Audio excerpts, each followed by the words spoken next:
Les gens surkiffent ce genre d'anime, avec de l'action, mais également trash, mais aussi gore, un peu de sang, une pincée d'eichi, kebab tenders, attends c'est pas pour commander là. Bref, vous l'aurez compris, c'est la recette que beaucoup d'entre vous aiment. Aujourd'hui on va parler de Peach Boy Riverside, un anime de cet été qui arrive à mélanger gore et aventure. Moi je vous le dis, vous allez kiffer. Comme d'habitude, si t'as aimé la vidéo, tu peux lâcher un petit like, ça fait plaisir et ça aide beaucoup. Vous êtes vraiment trop chaud, donc on va essayer de changer un peu. Mettez-moi en commentaire qui est ce personnage caché, et vous spoilez pas sur les autres. Bref, on va s'attaquer à l'anime. Francis, générique.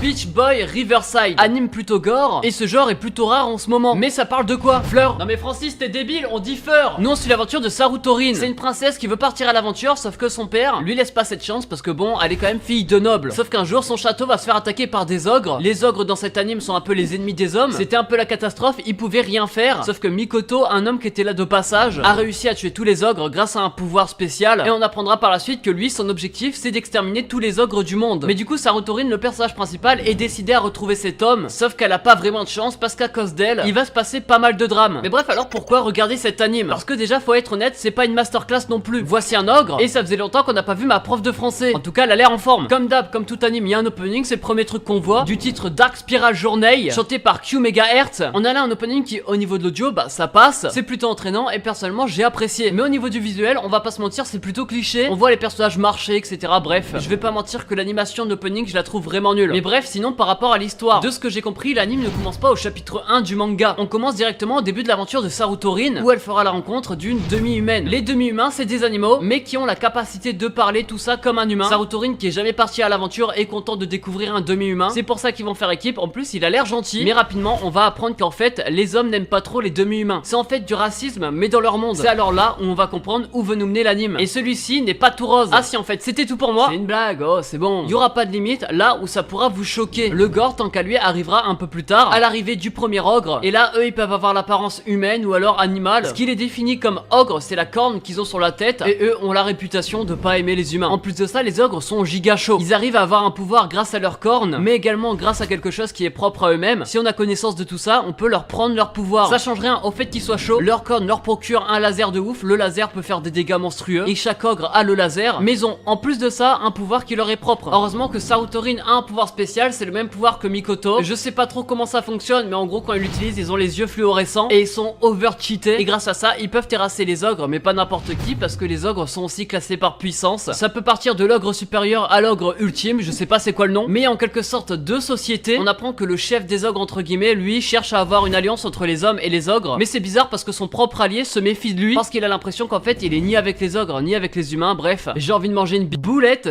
qui a cru un petit coquin va. Et je pense pour moi que ça va être l'intrigue principale, parce que pour l'instant on sait pas grand chose. Le personnage principal, Sarutorin, serait là pour apporter la paix au peuple, parce qu'elle a réussi à s'allier à une demi-humaine et un ancien ogre, et comme par hasard Mikoto veut les exterminer jusqu'au dernier. Ok Eren Yeager, calme-toi. Mais du coup ouais, je pense que elle est là pour changer les mentalités. Mais comment? C'est ça la question. Pour l'instant dans les personnages, nous on connaît pas grand chose. On connaît les alliés du perso principal, l'ogre, le demi-humain et même un humain, et on connaît un peu leur personnalité. Je dis un peu parce que on n'a pas vraiment approfondi, on connaît rien sur leur passé, et même le personnage principal, on sait pas grand chose non plus. On n'a pas de flashback, on sait pas comment elle a le pouvoir, on sait même pas pourquoi elle a le même pouvoir que l'autre, on sait pas pourquoi la terre est ronde, ni pourquoi ceux qui sont abonnés à la chaîne sont trop BG. Mais du coup plein de questions qu'on se pose en espérant que ça soit approfondi par la suite. Si je devais donner un autre point négatif pour l'instant, et vous allez me dire ouais mais ça va peut-être s'améliorer, non.